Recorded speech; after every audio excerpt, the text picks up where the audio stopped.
The traditional Marxists argued that everything is about the economy. Culture, art, Yeah. gender, race, that's all just superstructure.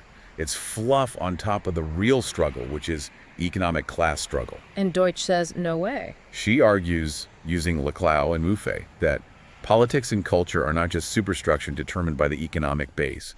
Cultural struggles over gender, race, identity, public art, these are just as real and ontological as economic class struggles. You cannot wait for the economic revolution to magically fix racism. You have to fight it right now in the public sphere. And this leads to the historical anchor of the whole theory, Claude Lafleur and the empty place of power. I have to say, I love this image. Feels like the key to unlocking this whole puzzle. It really is the defining image of modern democracy. Lafleur looks at the moment of the democratic revolution, specifically the beheading of King Louis XVI in France. The king is dead. But more importantly, the king's body is gone. Under the monarchy, power was embodied. The king was the state. Power literally occupied a physical chair. The body of the king connected the heavens to the earth. So when the head comes off, what happens to the chair? It becomes empty. And this is the absolute key. In a democracy, the place of power must remain empty. No one owns it. But wait, we have presidents, we have prime ministers, they sit in the chair. But only temporarily. And only by the grace of the people. They occupy the empty place, but they cannot become the place. They're tenants, not owners. So totalitarianism then? Totalitarianism is the attempt to refill that empty space permanently.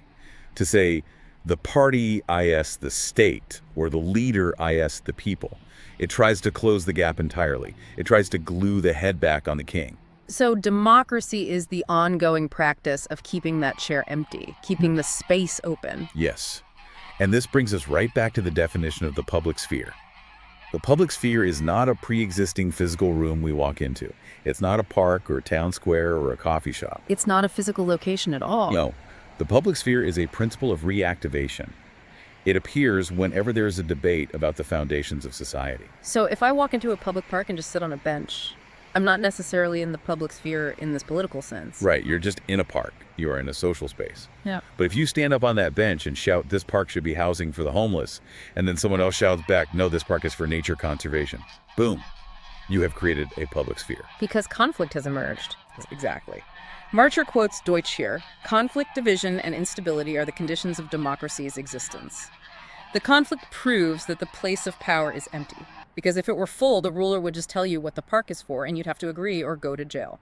This completely flips the Habermas idea on its head. Habermas wants consensus. He wants us all to agree. And Marchart says consensus ends the debate. If we all finally agree and we stop arguing, the public sphere closes, it goes to sleep.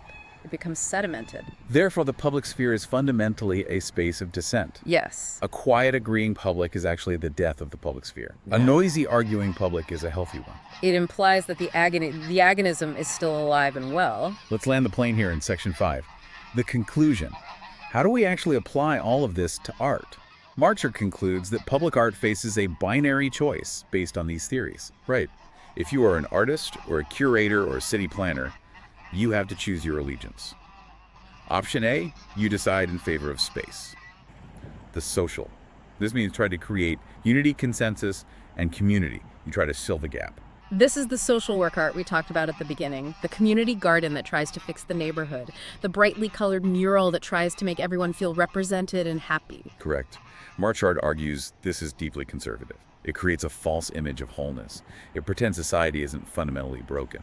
And option B? Option B, you decide in favor of time, the political. This means keeping the wound open, highlighting the conflict, preventing premature closure. Can you give an example of that? What does time art actually look like out in the world? It's art that refuses to let the past settle. Think about the counter-monuments in Germany. Artists like Jochen Goetz. He built a monument against fascism that was a tall lead column in a public square. But the instruction was for the public to write their names on it. And as they filled a section with names, the column was slowly lowered into the ground. So eventually it just disappears. Yes. Eventually it sank completely into the earth. The monument is just gone. And the artist said, in the end, it is only us who can stand up against injustice. The monument refuses to do the heavy work of remembering for you. It forces you to be the memory. That is time art. It doesn't let you rest. It doesn't let you say, oh, the statue is remembering the Holocaust, so I can just go shopping now. Exactly. Or look at art that intervenes in urban spaces.